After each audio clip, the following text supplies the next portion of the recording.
weeks ago, I found this gem on the side of the road, and as soon as I saw it, I knew exactly what it was going to be. I went to Goodwill and Dollar Tree to grab some supplies, and then I got to smashing, and let me tell you, this was so satisfying. I had some extra paneling laying around, so I drew my design on, and I went to work. I'll be completely honest with you, I have no idea what the hell I'm doing, but I went for it anyways. I just used some tile adhesive to glue everything down.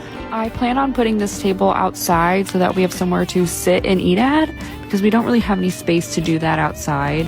One by one, I placed each piece on here, and this is what it looked like before I finished up all the white and blue pieces. I'm going with more of the marbles because I was afraid I was going to run out of blue and white for the background, and I most certainly did, so this saved me a lot of space. Now with my other pieces, I'm just doing like a little ombre effect, going from the top to the other side.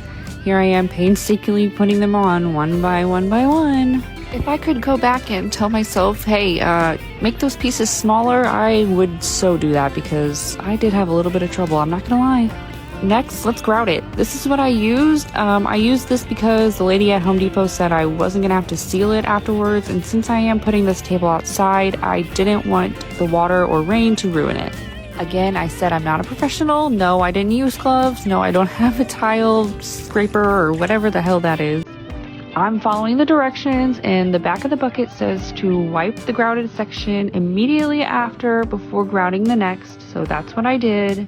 And oh my gosh, I was not expecting this to look so good with the marbles. I love it. So I went section by section and grouted it, and at this point I realized I don't think this was going to be enough, but this is $22. I am not buying another tub. And just like my suspicions, I was right, and that's how much I had left, and I was pretty mad. Now I gotta go buy a whole tub just to fill that little section, but it's cool. Let's pretend it's finished, and this is the final product! Yay!